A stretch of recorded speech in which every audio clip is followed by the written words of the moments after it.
Welcome back in. Today is going to be a good one. It's the last podcast and show of the year. We're going to do it from my home studio this week, and of course, today we're going to be breaking down some interesting areas around tax.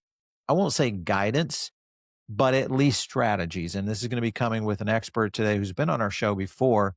You guys will love it. Before we do get started, of course, I do want to thank our partners and our sponsors out there. If you guys are not checking out what's going on with, of course, I Trust Capital, you should be. And one of the things that you can do with I Trust Capital, and this is a thing we're going to be talking about today, is the wash sale rule and how if it applies to stocks, which is more of the scenario, and it does not apply for crypto.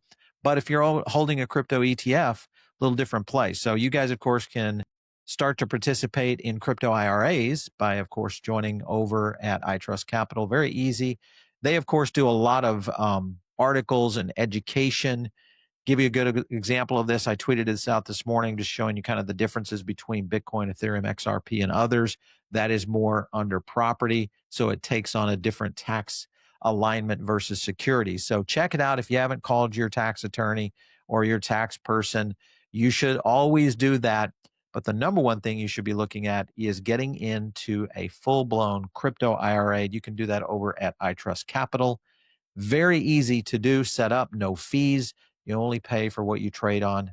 Use our link down below. It is one of the best, and they've been one of the longest channel partners out there. One of the best places I can tell people without any regret is go over and set up a crypto IRA. So check it out. You guys will love it. Let's get into the show today, because the topic that our team, we kind of went back and forth on, should we do a tax thing? I know everybody hates tax, but I don't think so. I think this actually is going to be a show that you guys will like. So I want to bring on David Kimmerer, who has been on our show before. David, how are you? I am doing well. I'm ready for 2026. Let's kick it. Let's do it. I'm ready too. Listen, it's got to be better than what we had this year for sure, because this year was an absolute train wreck. First of all, before we get started, tell us a little bit about what you're doing over CoinLedger. Give us a breakdown of where you guys are today. Yeah. So CoinLedger's been operating for now about 8 years. And so we built a platform. It's kind of like a TurboTax for crypto. And so it helps crypto traders, investors just automatically generate the necessary tax reporting that they need to squarely file their taxes. I love it too. And the fact that you guys have been around that long, man, you've seen everything. You've seen it all. What would be one of the, if you look back and say, man, this was one of the biggest issues for tax guidance and reporting in crypto, or do you think we have yet to see it? To be honest, I think it's going to happen this year with the changes that are coming for tax year 2025. But of course, there's been so many things. Ones that come to mind are DeFi. When DeFi came around really in 2020 and 2021, that put a whole bunch of complexity in the world just because so much more on-chain activity was happening.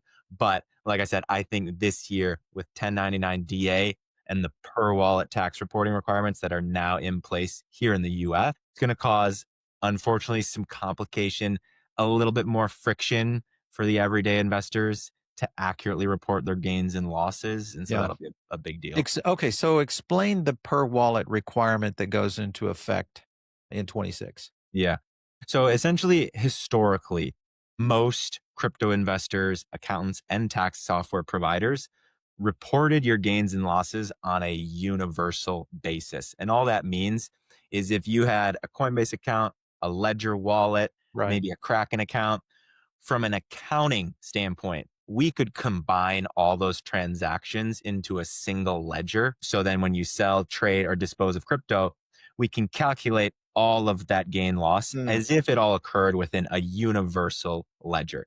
And that just makes the accounting a lot simpler, because if you have transfers of like thousands of transactions, it's just going to allow your cost basis to more seamlessly flow through as the software or your accountant is doing those calculations. If you're in tax year 2025, which of course taxes are due in 2026, you have to report everything on a per wallet basis, meaning all of your transactions that happened on Coinbase, the gain loss associated with those have to be fully scoped solely to the Coinbase wallet. Same with MetaMask transactions. Same with what happened on your ledger. And just what this means is your data accuracy as an investor has to be so much more clean and perfect. Every transfer, every time you move crypto from Coinbase to Ledger, any incoming transaction, anytime you paid someone, just everything under the sun has to really be perfectly categorized so that your cost basis transfers into each wallet as you're moving things around. And just the reality is most crypto investors, if you're a little bit more savvy than just, let's say, a Coinbase account, that hasn't been the case for Yeah. years. And so it's just going to be a little bit more difficult, a little bit more cumbersome for people to do that data exercise of getting everything calculated and reconciled. Is this like a lot of the tax rules right now where you have to keep all of this in record on your side if it's ever called? You're not actually, are you having to report the entire wallet into the IRS now under this new guide, or only you just need to keep it separate when you do report it? That's a good question. So the big reason why this change is happening is because for the first time this year, at the end of January, every US crypto investor will receive a new tax form, which is called 1099-DA. And this is similar to other 1099s that you may be familiar with. Let's say if you trade stocks, right? You're used to getting one of those at the end of the year. Well, for the first time, this is coming to crypto. So Coinbase will send you a 1099-DA, and they'll also send that identical form to the IRS. So they'll generate two. One goes to you, the taxpayer, one goes to the IRS. And so that form, the way it's structured is scope to the wallet. So the IRS now is mandating that you, the taxpayer, also have to scope things to the wallet. So it mostly lines up with that 1099-DA. To Okay. your question though, yes, the US operates on, the taxpayer is reporting their incomes. The IRS is only going to make you verify everything is if you get selected, you're a lucky winner to get audited. For an audit. Then you have to show all that accounting, exactly how everything lines up. So yes, you do have to report it on that per wallet basis. No, you're not showing that exactly to the IRS, right? You're reporting your income. It's a little more nuanced than that, Yeah. but hopefully that answers. The way I explained it, or I shouldn't say my tax attorney explained it, he says like it's just like when you're taking a company vehicle, you're logging all your miles for company use, but you're not submitting your log unless you're audited. You're just taking your lump sum as your tax deduction for company use. So similar in that, I guess, in that scenario.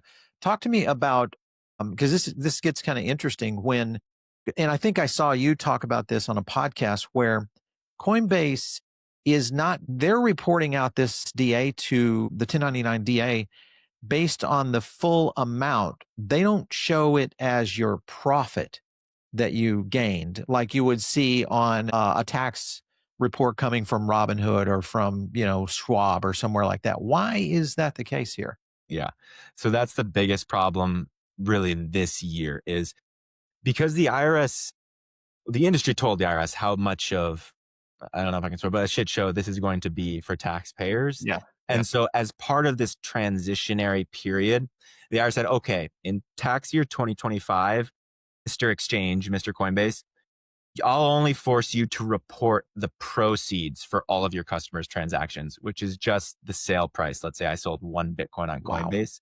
Okay. This year and this year only, Coinbase will only report the proceeds. So let's say $50,000. Okay. They will not be required to report your cost basis like you see on normal to be if you were trading equities. What that means is the IRS will have kind of your top line sales. Like, okay, David sold $500,000 of crypto this year, but they don't see that maybe my basis was $480,000, right? And most so I likely only above have the 500,000. $20,000 capital gain. That's the only income I have. Yeah. The IRS is just going to see, oh, he sold 500K of crypto. I need to look at his tax return and see what was his income on that. And if you can't show and prove your basis, you can run into sticky situations because the IRS can come and tell you, hey, we're going to treat this all as income if you can't show us how you acquired this. Coinbase shows that. They show your basis. Legally, they are not required to. Now, yes, Coinbase does a better job than some other exchanges, but on 1099-DA, they're not going to show that this year. In the future, But you In would fact, be able to use, sorry to interrupt. Do nope, you're good. you would be able to use Coinbase's documents though to show your basis, would you not? Yes, Okay. 100%. All right, As cool. long as Coinbase has that data. So if you transferred your crypto into Coinbase or out of Coinbase, Yeah. that's where they don't even know what your holding Sure. period was, what your basis is, which is needed to report gains loss. So that's where these forms get to be incomplete because for some transactions, Coinbase might not even have the data. Yeah, this is gonna be a nightmare for 25. I think this will be the year that the IRS reckons and probably will go, "We have no idea," kinda thing. Yeah, Hopefully, what's this. funny is on 1099-DA, they send an individual page per transaction, which is Wow. absurd. They will receive billions of 1099-DAs because they didn't even structure the form so that it's like an Excel sheet where it's like line by line. It's a full page per disposal. And so it's just comical, right? It's like, what are you guys doing? That is going to, I mean, that's gonna blow it up. I mean, it's gonna blow up the system. Well, all right, well, let's go on from there because that sounds like a mess that's getting ready to brew. Do you think we're gonna see, because this is kind of a catalyst video to talk about not only tax positioning, but what could come in 2026. Do you think we'll see a significant tax alignment, especially from a regulatory standpoint, coming from Congress this year? Do you think we'll get it? I think it's already set in place. Taxes on crypto actually is one of those spots that's been pretty clear cut and there's there's not going to be a ton of change. It's going to be a painful process to get to the state where 1099-DA is serving its intended purpose. I bet it'll take 3 to 4 years before all these data problems get sorted out. But I think it's very unlikely that like tax policy around crypto will change at all. Okay. All right. What about like the wash rule? How does that play out right now? Because that is one of the things people are dealing with today, literally the last day of the year. Yeah, They're going out selling all their Bitcoin and going ahead. If they had some gains, because I know there's a difference on capital gains. If you didn't have any gains, you can only take up to, what is it, 3K on a loss if there was that's no right. You gain. can only deduct $3,000 of capital losses against your ordinary income. Yeah, Then the rest will roll forward. So you can claim it in future years against other income, but up to 3,000 of losses for that. Yeah. against your ordinary income. So that's like income from your job.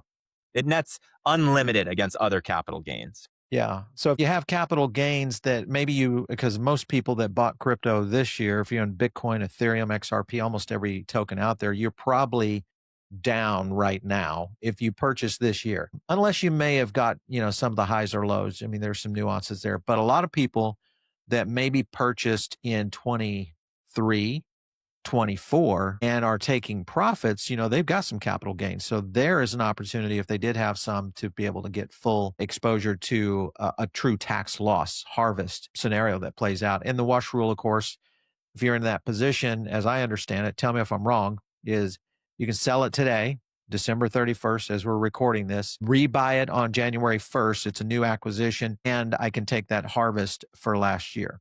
Yep, that is correct. Crypto is Okay. unique in that way Yep. based on its Does that definition. stick around, or do you think that's gone? Well, they've tried to close it in the past. It's hard to do because it's unlikely that all cryptos will ever be defined as securities, and that's kind of the trigger to enable the wash sale rule to come into place. So we'll see. I, to be honest, don't think it will, but Yeah. we'll see. Let's talk about you look at market crashes, okay, and kind of managing them. We have seen a handful of those. The October 10th, of course, is the one that everybody will refer to. We saw liquidity events this year. It's possible we could see liquidity events in 2026 that could be more catastrophic. And if we roll into 2026 and we're setting on these kinds of issues, is there anything from a tax standpoint, I'm talking about now into 2026, that you should do as just, regular housekeeping every month to maintain and stay up with what's happening in the market? I think the biggest thing is just have good transaction data hygiene. Keep keep your lists clean of like what platforms you're trading on. Have tight records. Obviously, CoinLedger is a tool that helps with that, but you don't have to use CoinLedger. Just make sure you keep records of everything because let's say next year again, when maybe it's a good opportunity again to harvest some of those losses. If you don't have good records of what you did, you can't see where you stand at any given time. So I always just recommend keep a tight account of the exchanges you're trading on, the self-custodied wallets you use, and all of the transaction data that's associated with all of that. All right, you get into this whole issue of dead coins. A lot of people are holding tokens that either went to zero, there's several out there. Most likely 26 will reveal its ugly head of more of those kinds of assets that are going to zero, and listen, I've got a few. What do I do with those? Is it just a write off? Do I have to eat that? What's the potential here for those? Yeah, if you want to realize the loss on it, I would recommend disposing of the asset. There are some services out there who will facilitate a trade for you, even if it's in a liquid market, Okay. which will allow you to dispose of that dead coin formally, and then you can capture that capital loss. And so that is another great way. You can do this for NFTs as well, or any asset that's just dead. I would dispose of it if you truly don't want to continue to hold it and then capture that capital loss. We had a conversation with another tax expert, and I am still on the fence as to what is the right answer here as we get into more DeFi strategies that are being deployed now. So we'll start with just stable coins and the yields that those provide back to you through DeFi, through some of these wallets that are paying yield. In some cases, even where we go in, I'll keep the vault topic separate, but on regular wallets, I'm taking yield in 3, 4%, even if you're getting yield on that. Is that just treated as regular income and that's pretty much it? Yeah. Of course, there could be different specifics, but generally speaking, yes, that is ordinary income.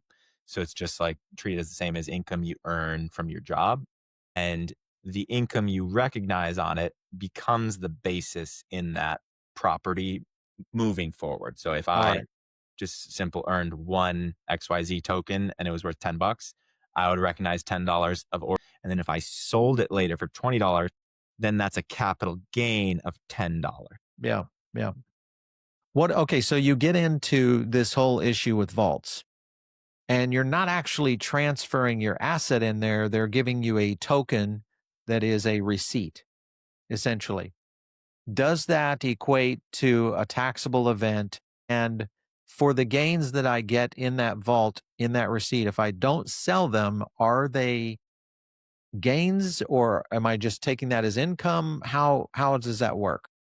This is one that can be interpreted reasonably either way from good tax professionals. Okay. So some on a conservative basis would say, hey, you should be recognizing income as its Income. accruing value. Again, it does depend on the mechanism of the smart contract because these things are built differently. And then some would say, no, you only will recognize capital gain once you trade back out of the position. And then you realize whatever gain or loss has happened based on that accrual mechanism.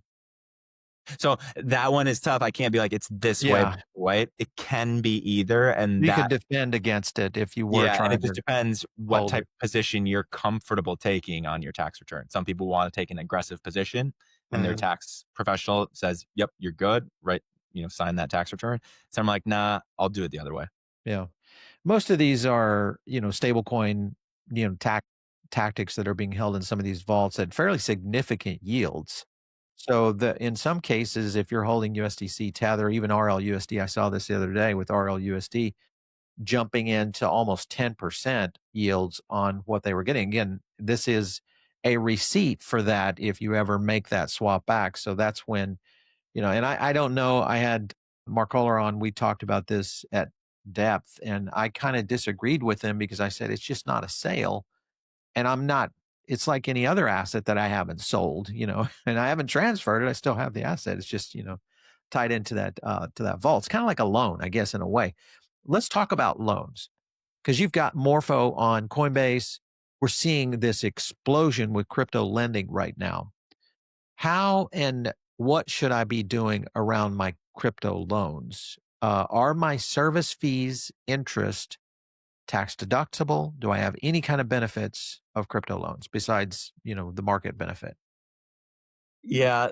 That's another one that'd be good to get your full tax lawyer on, because it can depend again on the nature and the structure of how this loan is operating. But the nice thing is when you take a loan out against your crypto, that's not a taxable event. Yeah. And so, yeah, it's on the interest side that you can be accruing income Yeah. on that. Yeah. Well, and in some cases now there are I mean, there's strategies now that you can take your USDC, pledge it into Morpho, earn income off of that USDC because you're lending it out. Now that's revenue to you. So I'm looking at that as ordinary income. I'm Right. assuming that Yeah. it's treated that way. So it's intriguing as we continue to see this. This was an article, I wanted to show you this, that hit this week, and it's a lot of crypto billionaires out there. Right? And I guess there's a bunch of crypto billionaires, but apparently they're the biggest losers of 2025, and pretty significant losers as well. Some of them in dexes, some of them in exchanges that were either hacked, as we saw many hacks this year. What happens if you run into an exchange that goes bankrupt, got hacked, or we just end up seeing nefarious activity much like what we saw with FTX? What happens on my tax position for those? Can I just immediately take those as losses if I lose all my capital in there? So most of the time, not, unfortunately. The IRS has made it much harder to claim deductions against losses of that nature. Okay. Some tax attorneys may disagree, but the majority would say that's going to be a tough position to take as of the TCGA, so JA, which was, now 4 years ago. But it just made it harder to take like bankruptcy scenarios like that as losses on your tax return. Now, again, that's a great scenario. If you have millions of dollars lost, I would talk to a professional to see Yeah, what for your sure. options Yeah, are. well, they should Uh, be. yeah. They're sitting But on it a. is harder, generally speaking, to reliably be able to claim that as losses on your tax Yeah. return. Let's talk about red flags, because I look at trading activity right now hitting yearly lows. This is obviously what we've seen around the holiday. Everything kind of lulls in. People are either taking tax loss harvest, they're looking for first week moves in January. When you look at the IRS, both on these extreme market movements, you could even go back to the October 10th event. Um, are there any things that are red flags that might trigger audits within some of the things you're doing in crypto? Yeah. The big one now that's changing this year is if the IRS receives a 1099 DA from a US exchange like Kraken, and they don't see that same Yep. income reflected on your tax Your return, report. that is immediately going to get Boom. flagged, and you will probably automatically receive a letter from the IRS saying, "Hey, explain this discrepancy to us." That's the biggest one. So Yeah. again, this year, all of your centralized exchanges will be reporting how much crypto you sold. They'll tell the IRS exactly all those transactions. Yeah. What about, because there's a lot of people, I think, also, and I anticipate we're going to see these kinds of emergency market situations where we see emergency moves being made. And this could be withdrawing from cold storage, doing coin to coin swaps, especially on exchanges. I know there's several wallets out there that, have that swapping mechanism. You want to swap, ETH for AVAX, whatever it might be. How and what records are critical right now when you're in those kinds of things should you practice to make sure you're doing? Yeah. The nice thing about anything that's happening on chain is the reporting is cleaner because it exists Yeah. publicly Yeah. on chain. And so you do always kind of have those records. You don't risk, oh, the exchange blew up, so they lost all my transaction Yeah. It's data. on the blockchain. Exactly. And so tools like CoinLedger can always go and read in and accurately see if we just have a wallet address, exactly the transaction data associated with that address. And so that's nice, is that you don't need to be sitting there typing in all your trades in Excel or whatever to keep track of something that's happening on a self-custodied type of wallet, because tools like CoinLedger, all we need is your public address and we can read in all those Done. transactions. I love it. I love it. I will say it's definitely one of the more elegant tools out there. So if you guys haven't, tried Coin Ledger, go. Is it free to sign up and Yeah, start? it's really free to use. The only time that you'll hit our paywall is if you actually want to download our Do tax it. Yeah. reports. But you can Kinda use it like all, use our yeah. portfolio tracker completely free. Yeah, I think a lot of those tax softwares are like that, so kudos to you for Exactly. doing that. Try Plus, before you buy. it gets people in the framework of what they're up against, because in many cases, people just don't know. That's a lot of the big problems that you find. You mentioned this earlier, and it's kind of a rebuilding strategy that I think a lot of people are in right now, trying to rebuild their portfolio into 2026. They've got realized losses right now from 2025. How should they think, and they don't have gains. So they have that $3,000, limit that they're setting on, which is not near the losses they probably took. What are some things they should look at going forward? Because I know you said this is an infinite, Yes. well of losses that you can go against. Is that you just keep record of all those losses and next time you have a capital gain? Yeah, exactly. You'll have a carry forward loss. So that's just the biggest thing is keep your tax return should report that carry forward loss this year. And don't forget about it because a lot of people forget that they have, I don't know, $47,000 worth of carry Yes. forward loss.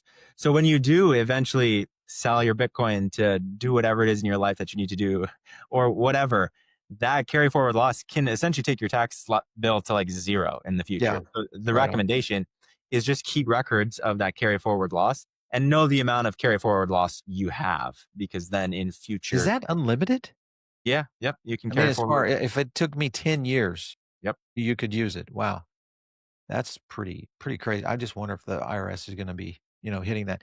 Are there any things that you're hearing from the IRS right now that make you more concerned for a crypto investor in 2026? Well, I'm always concerned with them because they're just fairly clueless on what's actually happened at the like ground level. The biggest thing I'm concerned about is 1099 DA, just because it's going to cause a lot of confusion in the market. Mhm. So the biggest concern is that, let's say someone receives a 1099 DA and they don't watch this episode and they're not super tax savvy, as most people are not. They may just be like, oh, I guess I made $100,000 or whatever it is. Take it to a smaller scale. Maybe I made 3,000, and they just report that. And that's the biggest risk and kind of or unfortunate reality is a lot of people this year are likely going to wind up overpaying on their taxes Oh, just because they don't understand that. I should change the title of this to "Don't Overpay on Exactly. Your No, seriously. There Taxes." will be a lot of people and even tax professionals who are not crypto savvy. They're used to getting a clean 1099B. And that's what they'll kind of think this is. And they might also wind up over reporting their clients' tax. Wow. Paying taxes. Can you imagine that in the crypto world? All right, let's talk about business for a second because there's more and more businesses that are holding crypto on balance sheets. All right. You've got even company doing employee compensation in crypto. I know a lot of contractors being paid in crypto. They're doing mining and staking. Are how does that apply? I know you're not a tax attorney and you're not giving tax advice here, but I'm just I want your insights to because you've probably worked with a lot of businesses that are doing this. What are things they need to be aware of? Yeah. CoinLedger does not serve businesses, but I am aware. So the biggest thing, if you're an employee getting paid out in crypto, you're recognizing ordinary income and at the fair market value at the time that you receive it. And so whatever the asset you're getting compensated for your services is, at the time you get paid out, let's say it's every 2 weeks, whatever it's worth at that 2 week mark, once you get control over it, that's the income That's that the you income. pick up. And so you'd total all of that up for the year and you report that on your tax return. Yeah. Have you Business seen a side, they need to be platform? keeping tight records from Yeah. an Have account. you seen a platform out there that does a good job for this for employers to pay in crypto, whether it's stablecoin or Bitcoin or ETH or whatever? Yeah, there's a Anything out bunch there? of crypto accounting software. So that's like Bitwave and others that will help businesses keep track of all of that and employees as well on the accounting side. So if you're operating a business and you have, as you mentioned, crypto on your balance sheet, crypto expenses, paying people in crypto, that's where those solutions kind of fit in the market, different than the tax software companies. Yeah, I've been lobbying Gusto to do this because they're one of Mhm. the biggest, payroll Yep. companies out there. We use them, and it's a problem once you get into. Even though they have done international pay, so we have contractors all over the world that work with us on research and things of that nature. So, and the business world is getting so much more global, and crypto is such an easy way to do this. Versus all these banks and what you're dealing with a Swiss franc versus a US dollar and a lira, etc. I mean, it's a problem with just being able to keep that Yeah, in it is, play. especially with the continued growth of stablecoins. You're seeing it more and more. Yeah, for sure. You look at, I think the opportunity for DeFi is going to be pretty big in 2026. We're going to see a whole slew of new services starting to hit. Are you guys offering any kind of product or service that's specifically geared toward DeFi? Yeah, we do. We employ a large blockchain engineering team who every single day, their job is to integrate more and more DeFi protocols into CoinLedger. Now, the way CoinLedger is architected is we can pull in any transaction that happens on chain, but then we have this classification layer that we're constantly adding to. So, depending on new smart contracts that become popular, those raw debits and credits that CoinLedger will always pull in will start to match the shape of the real transaction. And so we do have a very specific product. It's not a product in of itself. It's just, it works. When you plug your wallet in CoinLedger, our kind of accounting logic will actually properly classify all those debits and credits into this was a trade, this was a multi-asset swap, this was staking income, and you won't have to do anything. All that's automatically classified. Very nice. Very nice. Are you familiar with the Section 475, which is the mark to market election? Do you know about that? Not deeply, only at a very surface level.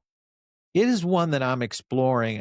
We hold this webinar, and I should say webinar, seminar here in South Florida. It's mostly high net worth individuals. And we had two tax attorneys that came and presented last week, and the last one we did. And they brought this up. And I was like, this is new. I had never heard of this, but it's basically a mark to market election if you are a high net worth individual. And there's all sorts of tax breaks within this, especially if you have significant losses. So if somebody was buying Bitcoin early at 90,000 or maybe 125,000 on this year's high and is now sitting at 88 grand on this, that's a significant loss. I would suggest that you guys go out, check with your tax attorneys, ask them about that Section 475, the mark to market election, and have them explain it to you. It might fit for you. I don't know if it'll work in your scenario, but I know there's a lot of people that listen to the show that are kind of in that space. Yeah. At a high level, I know that there's a lot of requirements. You have to look more like a professional hedge fund Invest style investor. person, how you're investing to be able to classify yourself as that. But it is a good one to follow up on Yeah. in terms of what are the options for people. All right. So you got a lot of lessons learned in 2025. You think about 2026, lots of opportunity in the market right now. What would you give our audience in terms of tips for next year just for tax planning ahead? Yeah, so the big ones we did cover is make sure to keep tight record keeping. If you're not already set up with some type of record keeping software, a coin ledger or whatever else, I would do that. It's free to track everything. And then be aware again of 1099 DA and just how it works so that you don't wind up overpaying on your taxes because that's the last thing you want to do. Yeah. I guess I have a couple of trailing questions. And we talked about this the last time you and I were on, and that was the airdrop, chaos that happens sometimes. You get these random tokens that are coming from different programs, or you're getting yield off. I mean, Uniswap's getting ready to burn a whole bunch of Uni and end up probably paying a lot of Uniswap holders. So, how do you treat those? Yeah. Because some of these are value.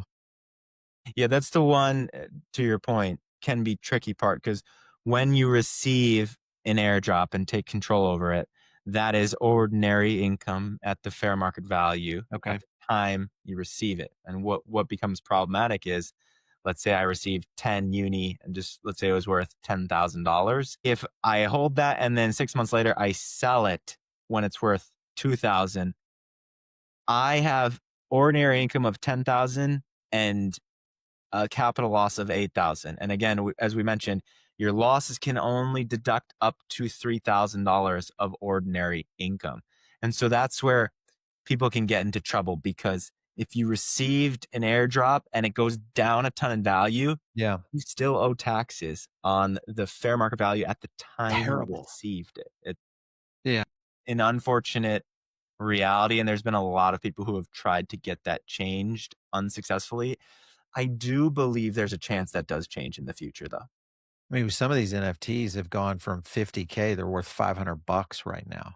I mean, Yeah, they're exactly. absolutely decimated. So to your point, if you don't have the gains to carry that over, I mean, that's basically just a hole in your portfolio and a hole in your balance sheet, for sure. So this has been a good one, David. Thank you. First of all, thanks for coming in on New Year's Eve. This is our last podcast of the year. I think it's one hopefully you guys will like. By the way, we are going to drop a few more formats this year. So let us know in the comments. Do you like these more conversational?